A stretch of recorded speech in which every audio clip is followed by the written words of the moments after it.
ഇംഗ്ലണ്ടിൽ നടക്കുന്ന Inter continental cup cerebral palsy football ടൂർണമെന്റിൽ മാറ്റുരയ്ക്കാൻ കോഴിക്കോട് നിന്നുള്ള വനിതകൾ. സെറിബ്രൽ പാൾസി ബാധിതരായ വനിതകളുടെ ദേശീയ ടീമിലാണ് കോഴിക്കോട് നിന്ന് 5 പേർ ഇടം പിടിച്ചത്.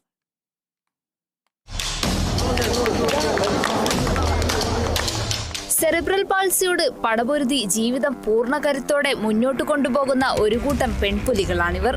ഇംഗ്ലണ്ടിൽ ഈ മാസം നടക്കുന്ന international cerebral palsy football Inter continental cup മത്സരങ്ങൾക്ക് കോഴിക്കോട് നിന്ന് 5 കുട്ടികളാണ് മാറ്റൊരുക്കുന്നത്.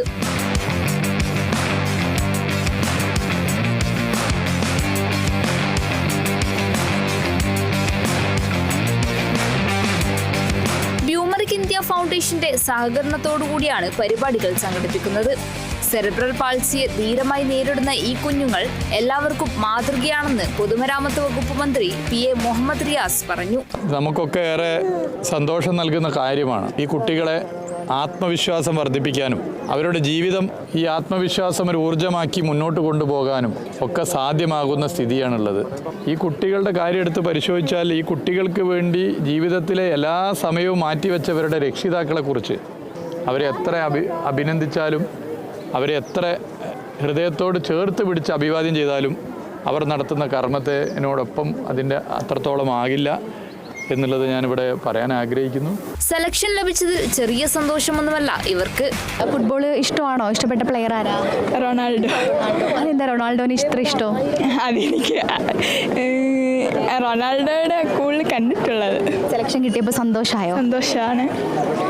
എന്താ പറയാനുള്ളത്? വളരെ സന്തോഷം. പിന്നെ വീട്ടുകാരെ പിരിയുന്നതിലൊരു ചെറിയ വിഷമം.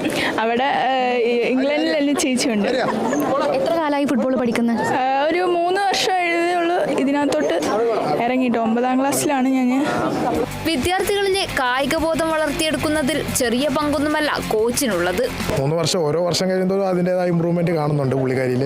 ഇവർക്ക് പൊതുവേ നമ്മൾ സാധാരണ കുട്ടികൾ എടുക്കുന്നതിനൊക്കെ കുറച്ച് ബുദ്ധിമുട്ടാണ്. എന്നാലും നമ്മൾ പതിയെ ചെറിയ ഫണ്ണായിട്ടുള്ള ഗെയിംസൊക്കെ കൊടുത്ത് ചെറുതായിട്ട് നമ്മൾ ഓടിപ്പിച്ച് അപ്പോൾ അതിനായിട്ടുള്ള റണ്ണിങ് ABC കാര്യങ്ങളൊക്കെ ചെയ്യിപ്പിച്ചാണ് നമ്മൾ അതിനുശേഷം ബോൾ തട്ടാൻ പഠിപ്പിക്കും. പിന്നീടാണ് നമ്മൾ ഗെയിമിലോട്ട് വരുന്നത്. CPയിലുള്ള 5 പേരാണ് ഇവർ. 5 പേര് വെച്ച് ഇവരുടെ ടാലൻറ്റ് വെച്ച് ഇവർക്ക് സെലക്ഷൻ കൊടുത്ത്.